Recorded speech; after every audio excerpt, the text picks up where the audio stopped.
Друзья, привет вам, пока еще из Чэнду. Сегодня мы меняем локацию и едем в Восточный Тибет. Восточный Тибет — это не тот, в который нужно покупать режиссированную экскурсию, а тот, в который можно свободно добраться самими. Сегодня мы будем пытаться это сделать автостопом. Впервые за все пребывание наше в Китае. Мы его здесь еще не испытывали, но скажу по-честному, я его побаиваюсь. Незнание английского с их стороны, а с нашей стороны незнание китайского усложняет наш маршрут.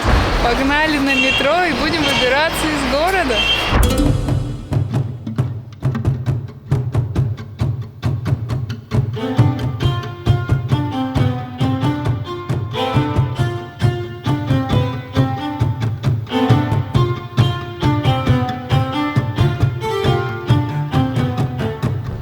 Ходим просто по какой-то промзоне.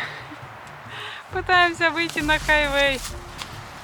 Сейчас Сирия хочет сходить на разведку в эти джунгли. Джунгли зовут. Давай, Маугли, приходи с хорошими вестями, что нам не нужно еще 5 километров идти.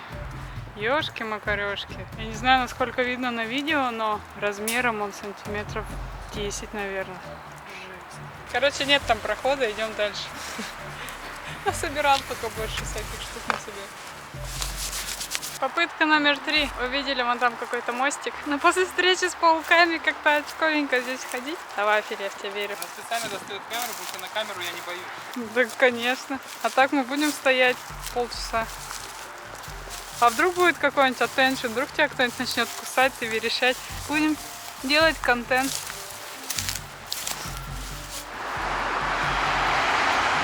Каким-то образом нам надо вот туда попасть. Думаешь? Только, пожалуйста, не уходи.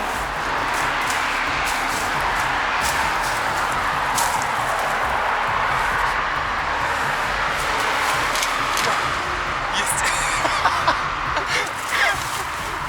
Ну ты крейзи, конечно. Нас пока никто не съел.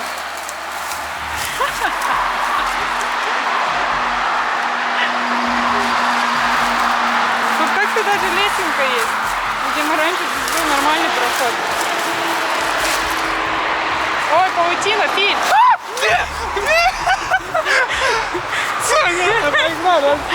Да, Филь, ну немножко же осталось. Ты просто его не трогай. Вылазим! Да, Филь, ты же сказал, там насыпь. Сонь, пойдем. Не надо. Ну я хочу как. Во имя кругосветки нам нужно это сделать. Так мы не можем там пройти, Соня. Ты же сказал, там насыпь Пойдем. специальная. Пойдем, нет у нас. Мы даже спуститься туда не можем. Ты, главное, просто паутину не трогай. Ты просто нагибайся. Я не пробую? Нет, нет. А он... Да нет! Ну он шатается, конечно, но...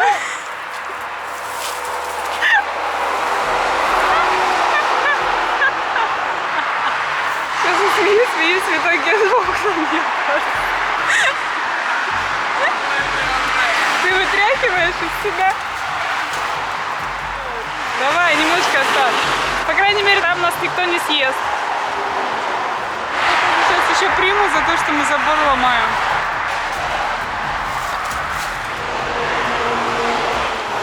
Ваши эмоции? Я испытал страх, радость.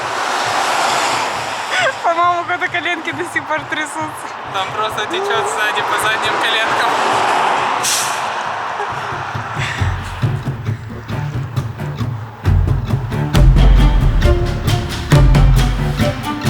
Выйти вот так стопить на хайвей было глупой ошибкой, которая стоила нам 8 километров пешком. Выяснилось, что остановка по всему автобану запрещена, а китайцы законопослушные водители. Или просто страхи перед вездесущими камерами. Машины пролетали мимо на сумасшедших скоростях, а мы молились, чтобы нас хотя бы не сбили. Ну, зато в последующем автостопе по Китаю эта ситуация стала для нас ценным опытом. Добрые коллеги-дорожники вытащили нас с этого адового автостопа. Но, правда, мы снова сейчас будем стопить, но уже вот здесь, на заправке, где машины стоят. Если же совсем все будет так же плохо, то будем искать автобус.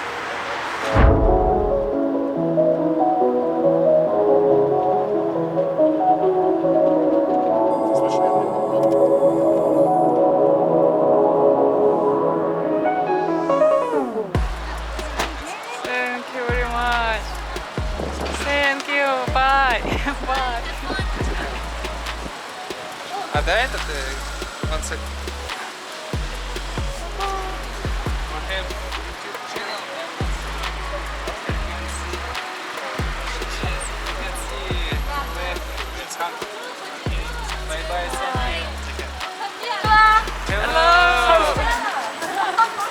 Только мы хотели сказать, что автостоп в Китае это прям потрачено. Как тоже ситуация улучшилась, мы застопили этих ребят, они с Америки, даже приехали сюда как туристы. Вот и довезли нас прямо до нашего хостела. Ой, здесь морозно. Мне даже говорить немного трудно, губы трясутся. Ой, сейчас заселимся, утеплимся и, думаю, прогуляемся. Пойдем кушать. Да. Главное, чтобы там было отопление, пожалуйста. Куда они ушли? Очень много теплее становится. Нафиг. Таким уютным вечером мы встречаем свой первый день в Тибете. Пьем китайский чаек и пересматриваем фильм «7 лет в Тибете». Холодно, конечно, мы вот в снуде, в капюшоне, в нескольких кофтах, в 2 носках, в термобелье и с подогреваемой простыней, это самое главное. Мы по-прежнему в шоке, как в самых холодных местах нету отопления. Ну, что делать? Это никак не портит нашего этого ощущения, что мы добрались сюда, до заветного места. Мы в Тибете. Завтра будем показывать вам, как, что. 7 лет в Тибете.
За свою историю Тибет проделал огромный путь, от одного из самых влиятельных государств Азии до потери независимости и свободы, а его народ от могущественных и жестоких до, пожалуй, самых скромных, добрых и миролюбивых людей на земле.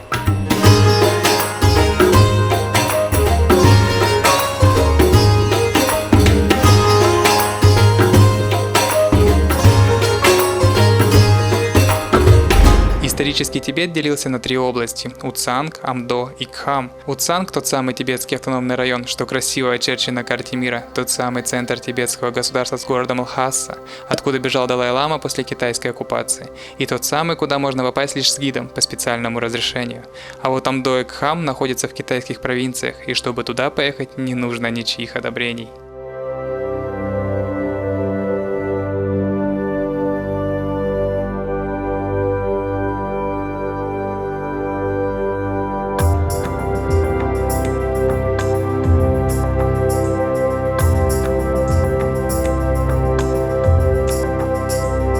Сейчас правительство Китая вкладывает в Тибет огромные средства, поднимает здравоохранение, образование, строят дороги, расстраивают города. И все это, конечно, хорошо, только с этим традиционные дома сменяют новоделами и панельными многоэтажками, на территории монастырей открывают отели и магазины для туристов. В общем, Тибет теряет свою самобытность, все больше превращаясь в обычную китайскую провинцию. Но люди это просто фантастика. Они замедляют время и не дают тибетской культуре бесследно исчезнуть.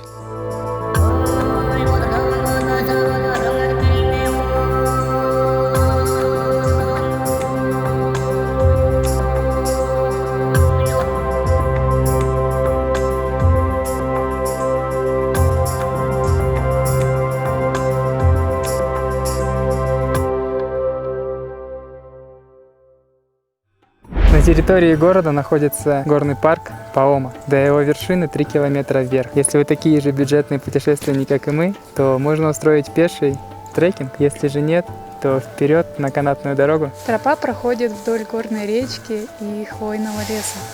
А еще увешана вся цветными флажками с напечатанными мантрами, что делает ее очень такой атмосферной. На самой же горе очень много буддийских храмов и высокая ступа.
Города Линтанг, это 300 километров от города Кандин.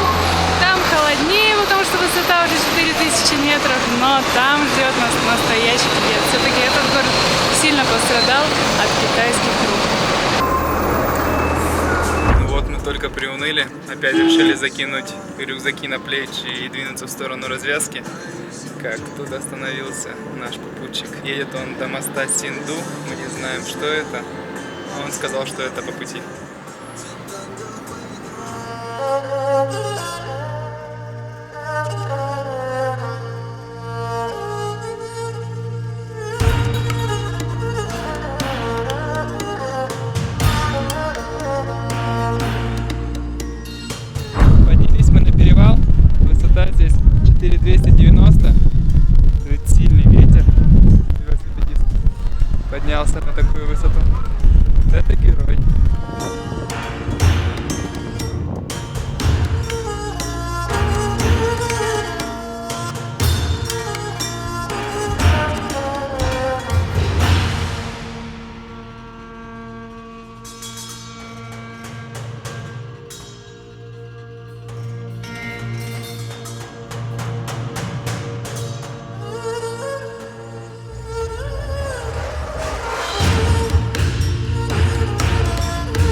但是吧，说实话，那天晚上真没干啥， 10他们就 километров. 吃完唱歌。 Там уже будет проще. 第二天早上起来，我老公上班，微信回来微信回来，我第二天让我给看着了，你知道吧？你知道说啥不？ Наши попутчики подумали, что мои ноги не влазят и пересадили меня вперед. 你吃的，你给大一半吃了，然后再 Мы располагаемся. Компания девочек. Тим Мандарины.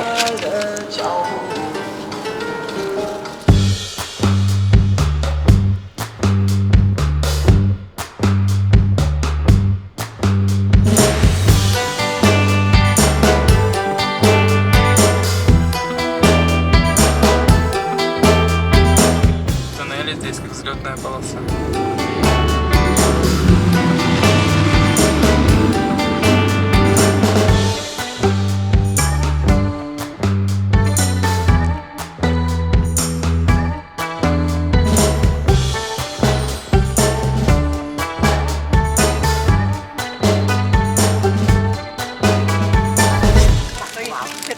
Девчонок с собой шоколад, Аленка, наш российский. Круто.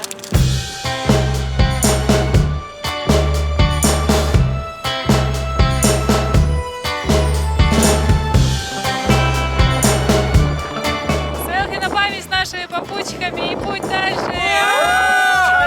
Аленка!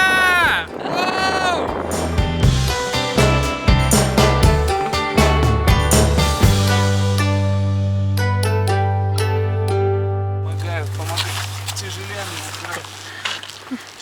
Thank you very much. Thank you, 谢谢谢谢。你们还有说11公里就到了啊！拜拜。拜拜。 До свидания. Пока-пока.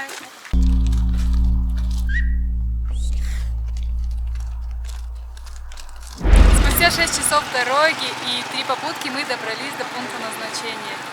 Автостоп здесь хороший, машин много, подбирают быстро. Стоит отметить также, что китайские дороги идеальные. После Центральной Азии даже как-то непривычно добираться так быстро по тому времени, которое показывает карта. Да, 300 километров мы бы преодолели в Таджикистане за 2 дня, а здесь за 5 часов.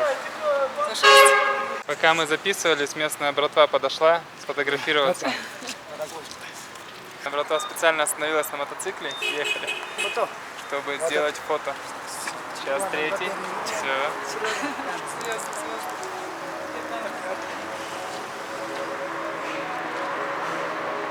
Оу. Давайте, братва, на связи.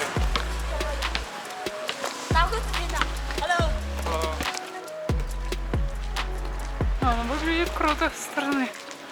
Соседи, я так полагаю. Ай. Шейх, нет? Да, ей, Кандин. Короче, мы вчера ребят видели в Кандине на площади, а сейчас встретились в Литанге в хостеле. Это уже наш не первый раз, когда мы встречаемся так с людьми, которых уже видели ранее, с туристами. Вот такие вот у нас хоромы на ближайшие 2 дня. Здесь холодно, но есть подогреваемые простыни.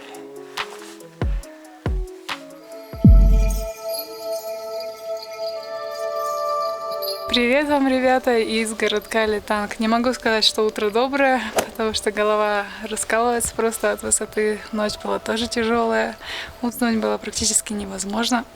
Движения тут даются с очень большим трудом. Мы сейчас поднялись около 100 метров, как будто пробежали кросс. На каждый выдох хочется сделать 2 вдоха. Да, но красота здесь, конечно, нереальная. Небо голубущее, солнце светит так ярко. И сейчас мы направляемся в монастырь Литанг и будем вам его показывать.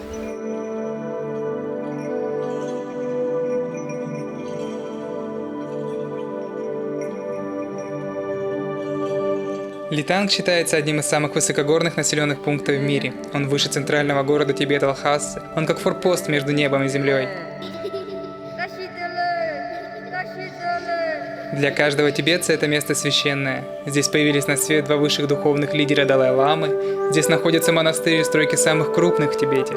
Здесь до сих пор втайне проводят небесные похороны, когда тело усопшего разрубают и оставляют на съедение грифом.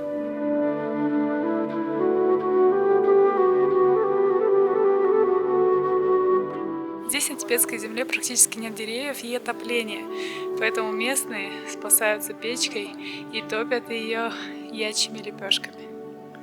Вот так они их сушат.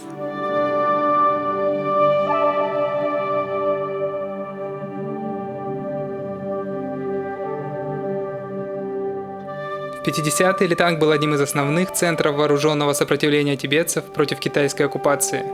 Поначалу повстанцам даже удалось добиться некоторых успехов, но после бомбардировки стало очевидно, что из-за технического превосходства китайской армии у тибетцев, увы, не осталось шансов на победу.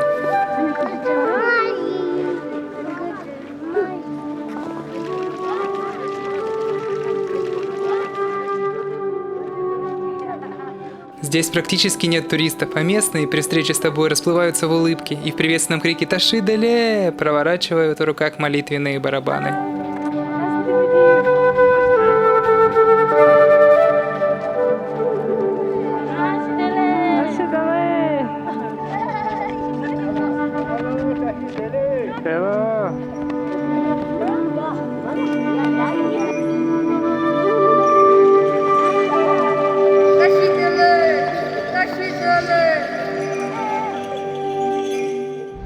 Уже глаза из орбит выпадают, но нам все мало. Мы поднялись еще на 300 метров выше, на гору, параллельную храму.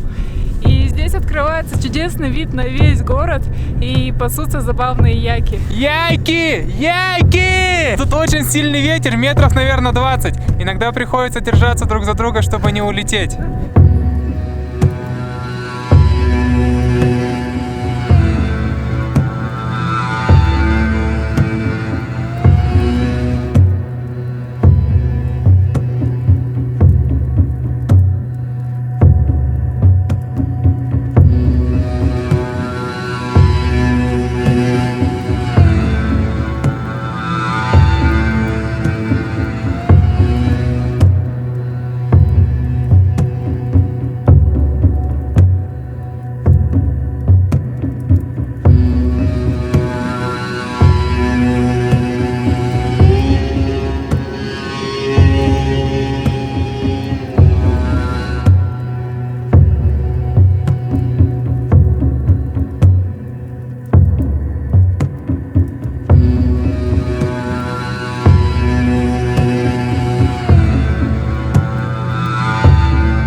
На гору поднялись ребята-монахи, мы с ними зазнакомились, заобщались, как смогли, конечно.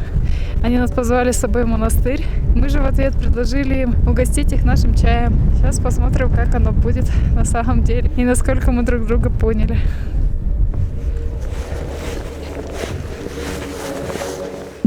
Таким неожиданным, даже волшебным образом мы все же попали в монастырь, но не в ту часть, что обычно открыта для туристов, а в самое его сердце, где живут и учатся простые ребята-монахи. Печка, 2 матраса на полу, шкаф с посудой и тумба с книгами. В таких скромных, но очень уютных условиях живут наши новые друзья. За стенкой читает молитвы учитель. На это время ребята просят нас отложить камеры, и, конечно, случается самое интересное. Нас угощают национальным напитком часуйма, в состав которого входит чай, соль, молоко и масло яка.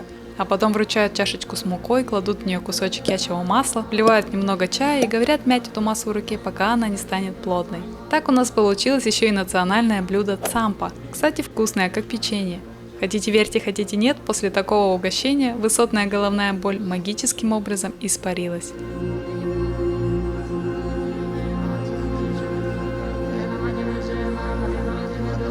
после того, как учитель заканчивает службу, а мы национально-тибетское чаепитие, мы все же угощаем ребят нашими запасами чая. Но вскоре они скромно объясняют, что, увы, пора на учение. Мы, счастливые, отогревшиеся и благодарные за такое светлое времяпровождение, прощаемся.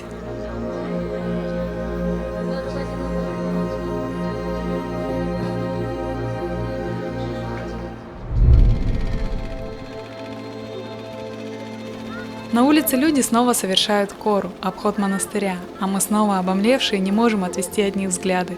Они выглядят так, будто идут со съемок исторического фильма. Кажется, можно вечно разглядывать колорит их одежды, украшений и внешности. Высокие, статные, смуглые, с обветренными лицами и такими светящимися глазами. Кажется, им плевать, что где-то там броет всемирная глобализация и технический прогресс. Они живут своей правильной по их меркам, самобытной жизнью.